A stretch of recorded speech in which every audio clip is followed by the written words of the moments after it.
আমি কাউকে কটাক্ষ করার জন্য বলছি না। এই যে সমাজের মধ্যে এত বিশৃঙ্খলা, এত অরাজকতা, এত অশান্তি, চুরি, ছিনতাই, রাজধানী, এর কারণ কি? অনেকগুলো কারণ আছে। তার মধ্যে একটা কারণ কি জানেন?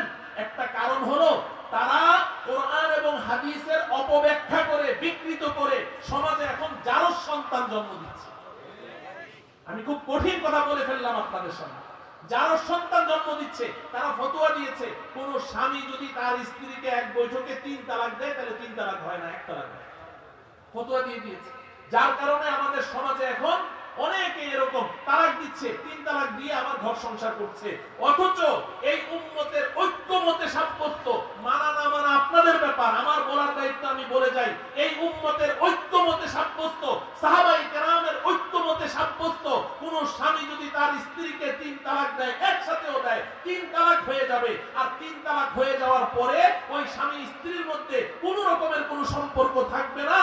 তারা যদি এরপরে ঘর করে যতবার তাদের মধ্যে মেলামেশা হবে, জেনা হবে, যত সন্তান জন্ম নিবে সব জারজ সন্তান জন্ম। এটা উম্মতের ঐক্যমতে সাব্যস্ত মাসআলা। মুফতি সাহেবকে পাশে রেখে আমি বললাম, এই ফতোয়া তারা দিচ্ছে। এজন্য সমাজের একজন জেনারেল শিক্ষিত, অর্ধ শিক্ষিত কিংবা অশিক্ষিত একজন সাধারণ মুসলমান মাথা গরম হয়েছে, বিবিকে তালাক দিয়ে দিয়েছে। এখন আমার কাছে যখন আসে, 3 তালাক দিয়েছো, এখন তো চূড়ান্ত পর্যায়ে বিচ্ছেদ হয়ে গেছে, বৈবাহিক জীবনের চূড়ান্ত পর্যায়ে বিচ্ছেদ হয়ে গেছে, এখন একটা জোড়া লাগানোর কোনো সুযোগ নাই, দুইজন দুই দিকে হাঁটো, আবার নতুন করে সংসার সাজাও। এটাই শরীয়তের বিধান। এখানে যখন ফতোয়াটা মন মতো হলো না, তো আবার ঘুরতে থাকে। আর আমার ওই ভাইয়ারা, ওই লামাযহাবী ভাইয়ারা এই মানুষগুলোকে খুঁজে যে কারা কারা এই পেরেশানির মধ্যে আছে, দেখে বলবে আরে আয় আমার কাছে সমাধান আছে। কে বলেছে 3 তালাক হয়েছে? তালাক হয়েছে একটা, যা আবার সংসার কর। নাউজুবিল্লাহ বলে। এই উপকার, এই খেদমত করছে আপনাদের। তাহলে এই সমাজে শান্তি আসবে কোত্থেকে? আমি কুড়িগ্রামে গিয়েছি, তো বয়ানের মাঝখানে আমার কাছে একটা ছোট চিরকুট এসেছে, হুজুর 3 তালাকে কয় তালাক? আমি কি 3 তালাকে 3 তালাক কয় না 1 তালাক? বলে কি 1 তালাক? আমি বললাম আপনাদেরকে কে বলেছে? আমাদের শায়েখ। কোথায় আপনাদের শায়েখ? শায়েখকে ডাকেন, আপনাদের সামনে একটু শায়েখের সাথে কথা বলি। কোথায় পেল 3 তালাক দিলে 1 তালাক? কয় যে শায়েখ তো এখানে নেই। কোথায় আছে? কয় উনি হোটেল ব্যবসায়ী, হোটেলে আছে।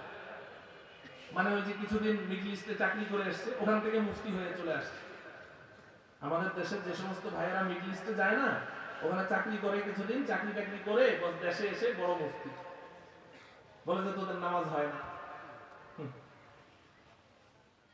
তো আমি তখন তাদেরকে বললাম যে ঠিক আছে, 3 তালাকে যে 3 তালাক হয় ওটা কোরআন হাদিসের দলিল আমি পরে দিচ্ছি, এর আগে আপনাদেরকে আমি একটা অফার দিচ্ছি। হুজুর কি অফার?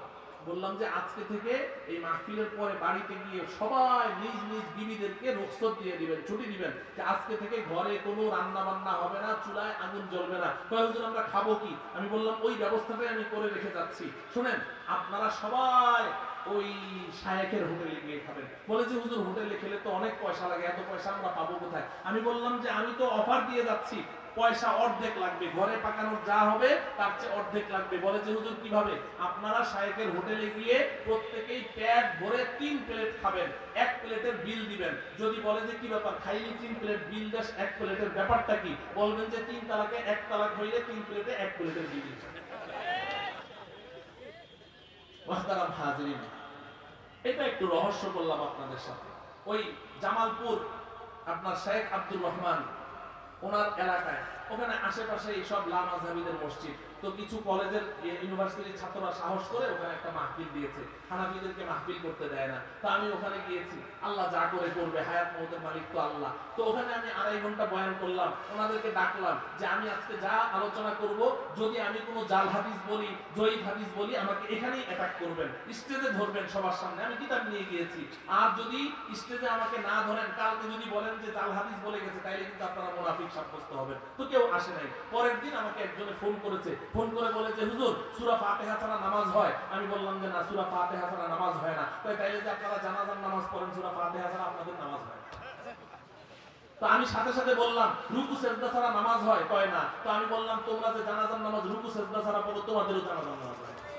তো সাথে সাথে ফোন কেটে দিয়েছে।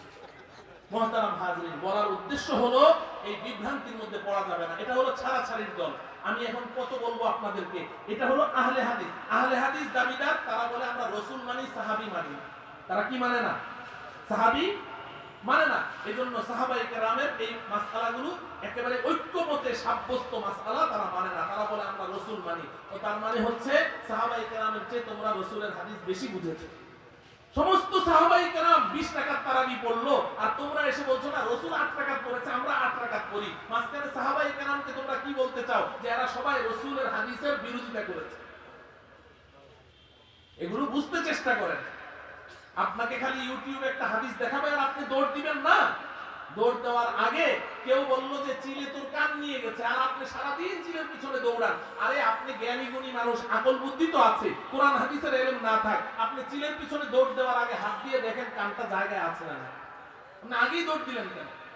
যখনই আপনাকে কেউ বলবে যে তোমার এই নামাজ হয় না, তোমার ওই নামাজ হয় না, জানাজার মধ্যে সূরা ফাতিহা পড়ো হয় না, না পড়লে নামাজ হবে না, কিংবা আপনাকে বলবে ঈদের নামাজে 12 তাকবীর দেওয়া লাগবে, 6 তাকবীর দিলে হবে না, কিংবা আপনি তারাবি বলবে যে 8 রাকাত পড়ো, 20 রাকাত কোনো তারাবি নাই, তো তুমি ওইটার পিছনে দৌড় দেওয়ার আগে এতদিন যে তোমাকে 20 রাকাত তারাবি পড়াইলো, এতদিন যে তোমাকে জানাজার নামাজ সূরা ফাতিহা ছাড়া পড়াইলো, তুমি তার কাছে এসে আগে তার কলার ধরো, হামিদ জহিরের কলার ধরে বলো এতদিন আমাকে ভুল নামাজ কেন পড়াইনি? যদি বুঝাইতে পারি তাহলে বুঝবো তো থাকো, বুঝাইতে না পারলে তারপরে দৌড়। তুমি তো আকলমান মানুষ, তুমি তো পাগল না, কেন তুমি যেদিকে দেখছো ওদিকে দৌড় দিচ্ছ? কয় দিকে দৌড়াবে? এখন তো ফিতনার যুগ, এখন তো ফিতনার যুগ। আল্লাহ আমাদেরকে বুঝার তৌফিক দান করেন। এখন নতুন আরেকটা দল বার হয়েছে আহলে কোরআন। এখন কিন্তু আহলে হাদিস শুনেছেন, এখন আরেক দল কি বের হয়েছে? আহলে কোরআন। ওদের দাবি কি জানেন? আমরা কোরআন মানি, হাদিস মানি। বড় শক্তিশালী এখন এই দল, এখন খুব কাজ করছে। কোরআন মানে, হাদিস মানে। আমার মসজিদের পাশেই আছে, আমি যেখানে আছি আমার থেকে 1 কিলোমিটার থাকে, ওরা 3 ওয়াক্ত নামাজ পড়ে, বলে কোরআনে কোথাও 5 ওয়াক্ত নাই, এজন্য 3 ওয়াক্ত পড়ে। নাউজুবিল্লাহ বলে। আপনি কার কথা শুনবেন? আহলে হাদিস, হাদিসের চেয়ে তো কোরআনের সম্মান বেশি। আপনি আহলে হাদিস হবেন কেন? আহলে কোরআন হয়ে যান, আহলে কোরআন হয়ে যান। আল্লাহ আমাদেরকে বুঝার তৌফিক দান করেন। তাহলে বাড়াবাড়ির দলেও থাকবো না, ছাড়াছাড়ির দলেও থাকবো না। আমরা মধ্যম পন্থা অবলম্বনকারী ভারসাম্যপূর্ণ উম্মত হিসেবে থাকবো। কথাটা বুঝে আসছে তো আমাদের? আমরা এই দলে থাকবো তো ইনশাআল্লাহ। এখন এই ভারসাম্যপূর্ণ মধ্যম পন্থা অবলম্বনকারী উম্মত কারা? বর্তমান সময়ে আমি আজকে আল্লাহকে হাজির নাজির জেনে আল্লাহ পাক আমাকে কোরআন ও সুন্নাহর যতটুকু ইলম দিয়েছেন, আমি আমানতদারিতার সাথে, দায়িত্বশীলতার সাথে আমি আপনাদেরকে বলতে চাই যে আজকে এই যে মানিকগঞ্জ জেলা ইমাম পরিষদের যে উলামায়ে কেরামকে দেখতে পাচ্ছেন, এরাই হচ্ছে মধ্যম পন্থা অবলম্বনকারী ভারসাম্যপূর্ণ। অতএব এদেরকে অনুসরণ করেন, ইনশাআল্লাহ ইনশাআল্লাহ বাড়াবাড়ি আর ছাড়াছাড়ি থেকে বেঁচে থাকতে পারবেন। আল্লাহ রাব্বুল আলামিন আমার এই বিক্ষিপ্ত কথাগুলোর উপর আমাকে এবং গোটা উম্মাহকে এগুলোর উপর আমল করার তৌফিক দান করুন। এই কথাগুলো চিন্তা ভাবনা করে আমাদের ভবিষ্যৎ কর্মপন্থা নির্ধারণ করার তৌফিক দান করুন। ওয়া সাল্লাল্লাহু তাআলা আলা সাইয়্যিদিনা মুহাম্মদ ওয়া আলা আলিহি ওয়া আসহাবিহি আজমাইন। আসসালামু আলাইকুম ওয়া রাহমাতুল্লাহি ওয়া বারাকাতুহু।